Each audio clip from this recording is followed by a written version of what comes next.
everyone! New video today, and I have Adam with me helping me out. It's his birthday weekend, so we decided, since the weekend's already all about him, he should do this video. This is a video we've been wanting to do for quite some time, and Adam's been preparing and he has some notes written up, so he'll probably be reading some from there.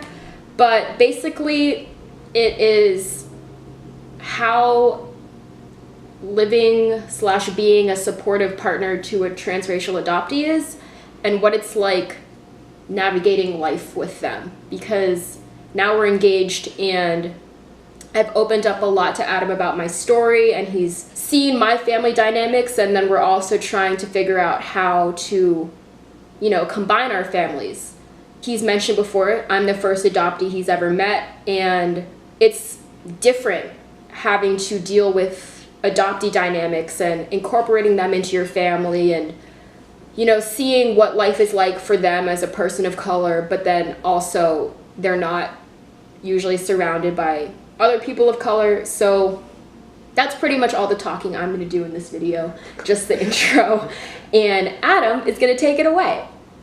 So as the partner of a transracial adoptee, there are definitely some things that I've learned that I honestly don't know when I would have learned otherwise. So I definitely wanted to, pass some of those on, because I really wish, if anything, I wish I'd learned them sooner. I guess kind of the best pieces of advice I could offer to, someone else in my position is do your best to kind of understand and accept that you can't fully understand the experiences of a transracial adoptee. It's such a unique situation. I'm not even sure if that's the best way to phrase it. I've talked to Lily a lot about this, but we haven't really thought of anything that's comparable. And I know I said I wasn't going to say anything, but yeah, going off of what Adam said, understand that you can't understand everything, because sometimes I'd come home and vent to him, and the thing that annoyed me the most was when he was like, oh no, I get it. Like, I know what you're going through. I know it sucks. And I'm like, no, you don't know what I'm going through, because you're not an adoptee and you're not a person of color.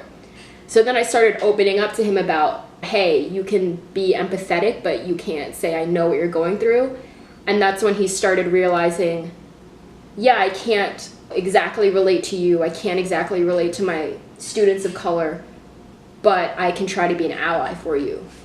And that's really when the relationship took a turn, when he wasn't just feeding the, yeah, I know what you're going through line. Once Lily started to talk to me more about it and teach me more about it, and I accepted that I can't fully understand her experiences. Well, one, I realized that I was being a little silly to think I could.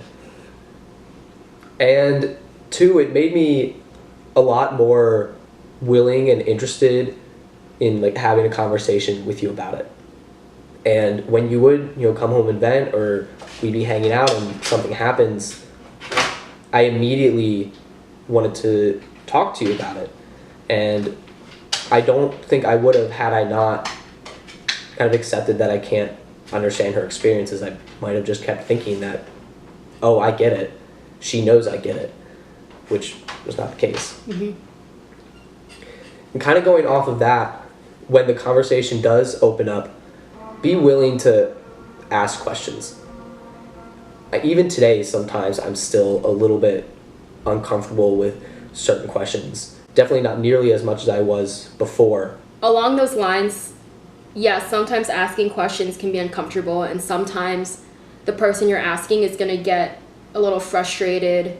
I get frustrated when people ask me questions just because I don't like people asking me any kind of question, but that doesn't discourage Adam from, continuing to learn and try to understand.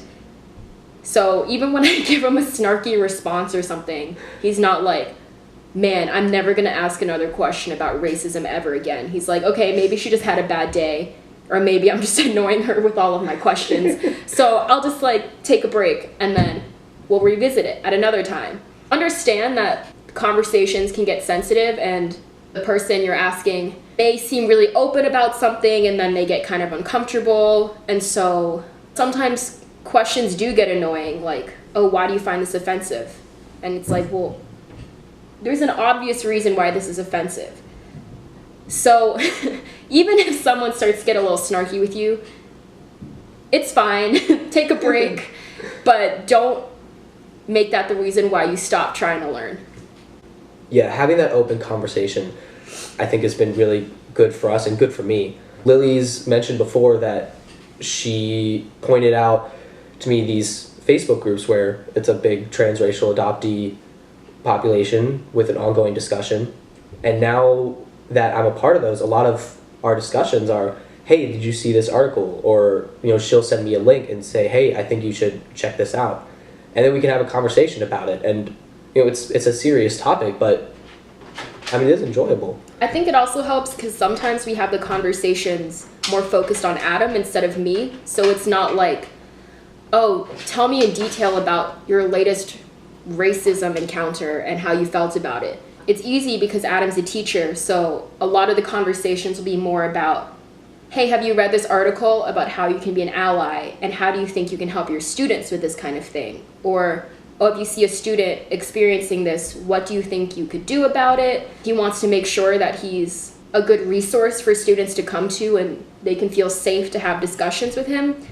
So I would say maybe try to find something like that so you can have a different way to talk about racism and microaggressions, because a lot of the times if the focus is always on me, I do start to get, more sensitive, and it's emotionally draining to have to just constantly be like, yeah, this person pulled their eyes into slits at me or whatever. It's hard to just relive that over and over again and make it a teaching experience. Our conversations definitely aren't entirely one way, and it's not just like me constantly interviewing her. It's definitely a two-way street, and I definitely feel like I get a lot more out of it being a more active participant in those conversations. It's a very serious topic, and something I know that I really struggled to ask you about was kind of specific things that might bother you. And Lily, I know you've used this word triggering a lot. So I guess what I'm saying is, know what might trigger your partner or what might really bother them. Well, know what triggering means. Do you know what it means? I think I have a good idea. And if I'm going to define it, and if you have something to add, please let me know. My understanding is that triggering is going to be something, some word, some action that, to a lot of people isn't going to elicit a reaction, but to you or to someone, it might really offend you or might really hurt you. Is that not good? What does it mean to be triggered? So triggering is when it can be a word, phrase, action. You could see something, it could be an encounter, but it causes an intense emotional distress due to a past traumatic event. Okay. So adoption is trauma. It starts with a loss. A baby or child is taken from a biological family. That's traumatic. And so something that is triggering basically triggers that experience, and it triggers your emotional distress. Okay. It's not just something that bothers you. So like when I get triggered, my heart starts pounding really fast. I can't focus on anything else. My hands shake, and I pretty much want to just tell whoever said the triggering thing to go do something not nice. Thank you. Of course, I clearly didn't know what I was talking about when I did. Well, I think that's because in this day and age, a lot of people use triggering not in a correct way, and they just kind of use it in a casual, flippant manner, like, oh, I'm triggered. But, no. That was not planned, for the record. That was a true teaching moment. Mm-hmm. But it is important to know what might trigger your partner. As the partner of a transracial adoptee, you have to be one of the biggest persons to validate their experiences. Well, not just transracial adoptees. There was a long period of time and I'm a little bit ashamed to say this, but where I didn't fully believe or accept some of the things Lily talked about. And I really wish I had changed that sooner. And I really wished I had taken the time to notice some of the things that she talked about sooner. I'll like screenshot things and send it to him and just be like, hey, here's another example. And I swear he like gets more mad about it than I do now. And I think it's probably because I've been dealing with it my whole life, and now I'm just like, well, there is another bleeping person who is doing this blah, blah. Really, he hadn't seen it before until I started showing him. And his reaction was basically like my reactions the first time it happened to me. He's so mad. And I'm like, that's great that you're mad. But I didn't mean to make you mad. I'm just showing you like, yeah, this stuff happens, and like, this is why I'm speaking up. But depending on who you are, like, it might be hard to really accept it and believe it at first, but it's something that you absolutely have to do. And this might be kind of an unpopular opinion, but well, whoever you're talking to, if they have never really experienced racism or anything, and you're trying to explain it to them and they're not really understanding, try to be patient at first, give them examples. If you can find evidence like I do, show them that. Try to keep the conversation open and keep it a teaching moment. Obviously, if they see these things and they're like, oh, you're just being too sensitive, blah, blah, blah, well then, you know, that's when you can get mad. You know, you have my permission to just go off. I mean, I know with Adam, he would say, you know, I get it, I kind of understand. And I could see like, okay, like, I know you're just saying that because you're dating me or you're engaged to me. So that's when I was like, all right, next time I see something, I'm going to screenshot it and send it to him. And that's when he really started getting it. I know that he wasn't purposely trying to not understand. He was trying to make the effort, but there were just no examples that I could show him. And then it wasn't until when we were at ramen and he saw the grown man pull his eyes from his slits that he was like, oh. And then I was like, oh man, he really has never seen this before. So when I started seeing it on social media, every time I was like, all right, screenshot, send. Screenshot, send. Like, it happens. And that's been extremely helpful to me, because she sends me a lot of things that I know I would have just scrolled past and hardly thought of if I even noticed it. Well, part of the reason he would scroll past is because some of the stuff is, you know, by his own Facebook friends. Oh, yeah. So that's a little awkward.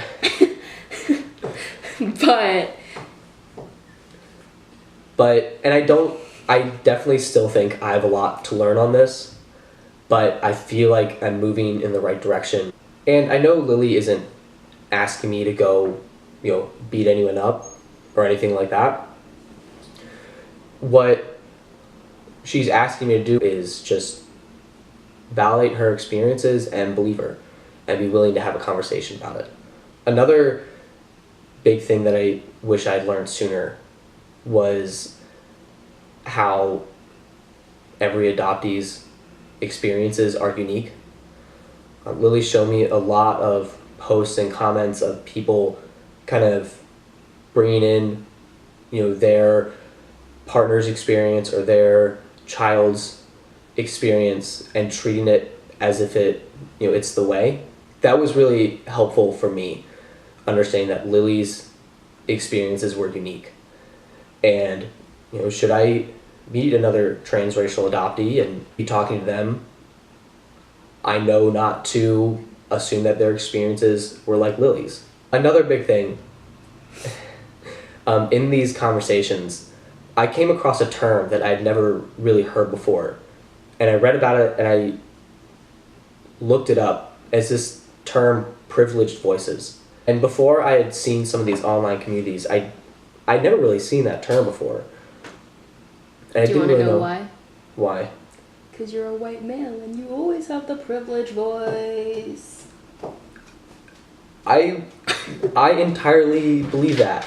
This idea of a privileged voice honestly was, I don't want to say a game changer because that sounds so casual. A privileged voice is kind of the voice and the population that something affects, or it's like they're the people who kind of have the most important opinions on it. So I've talked about privileged voices in some of my other videos, but just the adoption example, you have your triad. If you're talking about the adoptee experience, then adoptees are going to have the privileged voices, and those are who you should really be listening to. If you're going to talk about the adoptive parent perspective, then the adoptive parents have the privileged voices, but you can't really speak for one when you're not it. After I learned kind of more about what a privileged voice was, it really, really changed how I see some of these debates. Because I was always never sure. I would see like all these arguments on either side and not really know what to believe or what to take most seriously. Basically, if you're not sure if someone does have the privileged voice, if you find yourself asking, why should I be listening to you because you don't experience this, they probably are not the privileged voice. The last thing that I wanted to mention, and the big takeaway from this video that I hope you get as the partner or support person of an adoptee, is you just have to be willing to open up that conversation like we talked about before.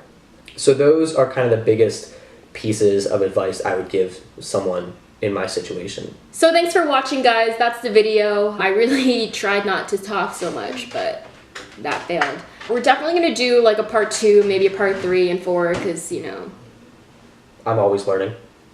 and there's just a lot to talk about. We only talked about stuff on the surface, really. Mm-hmm. We talked about the obvious stuff. Yeah. Like, be supportive. Which is important, but obvious. Yes. So, as always, the subscribe button is down there, and my face should be popping up sometime Is it here? left, bottom left, Oh. if we're facing it. You'll find it. I think it's over here. And if you click my face, then you can subscribe that way too. The thumbs up button is I keep pointing right here. somewhere. You can always comment, or you can email me, because that's somewhere in the description, and also the about box. I have my Facebook page, which is also in the description, and then like my Instagram, and then my article on the one-child policy is somewhere on my page, on the homepage. But yes, thank you for watching. I'm sure this was a very long video by the time I finish editing it, and if you've stuck around until the end, that's great. Thanks for watching, guys.